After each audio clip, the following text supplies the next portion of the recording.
Hey there guys, and welcome to another video. Today we are taking a look, or rather I took a look, at the community leader Q&A, and I will be summing up everything that happened for all of you that don't want to commit to watching a 35-minute video. Maybe one day I will become a community leader myself if the comms director ever answers me on Twitter and if I've grown this channel by then. But let's get started. First of all, we talk about everything that was revealed regarding Ground Zero.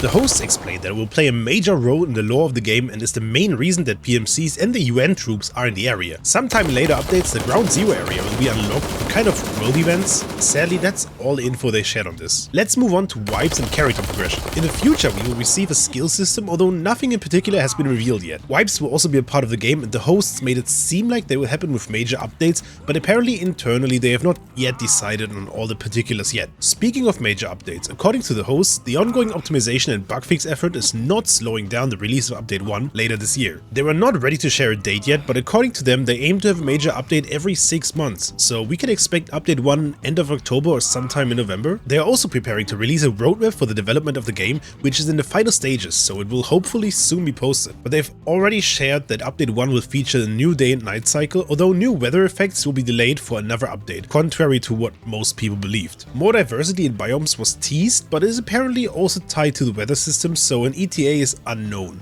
But we shouldn't expect the desert to pop up in the middle of the jungle. Let's talk about guns and gear. Canted sights are confirmed to come in the future, but they denied any plans for rangefinders, which is a major bummer for sniper players. We can expect more color variants for guns and attachments, but they denied plans for spray painting weapons in the foreseeable future. We will also see level 4 armor alongside new helmets, plate carriers and gear in the future, but again, no ETA was given, so don't expect it for Update 1. However, one thing Update 1 is confirmed to bring is at least one new caliber and several new guns. Speaking of calibers, they quickly mentioned how currently 5.56 is actually overpowered compared to all other ammo types in the game, but sadly did not commit to promising any change. But at least they are aware. Last but not least, for guns and gear, we will see weapon durability in the future and ways to repair broken weapons or armor. I assume this will tie into the crafting system they have spoken about in the past. Now let's talk about the world and its inhabitants. One thing that was mentioned is that we will be getting capturable outposts. This, alongside other changes like AI patrols, new quest objectives, and of course the Ground Zero, is supposed to make the world more dynamic and draw people out of the POIs that are currently the only thing players are focusing on. According to MFG, Update 1 will bring major AI improvements to make them more player-like, including the ability to throw grenades. This sounds extremely promising, as currently the AI behavior is one of the major downsides of the game. Outside of patch 1, AI is supposed to be improved over time as a constant effort.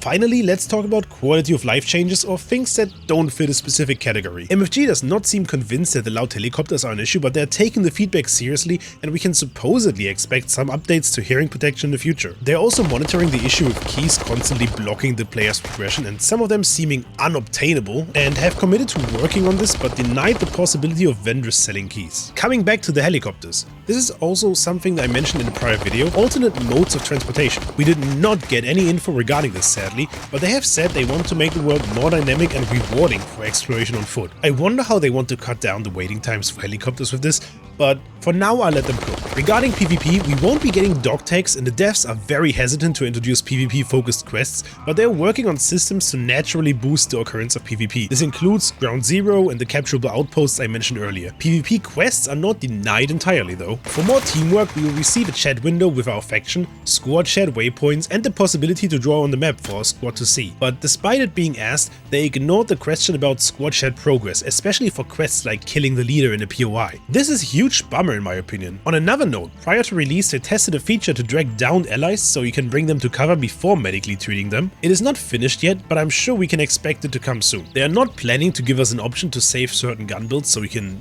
save time instead of building them every time we want to go out, but they have committed to introducing systems that make building loadouts easier in the future. And last but not least, they plan on releasing a console version of the game, but they want the PC version to be basically complete before they attempt this, so there's no ETA for anything here. Thank you guys for watching, I hope you liked this video, and if you did, please consider subscribing and have a great day.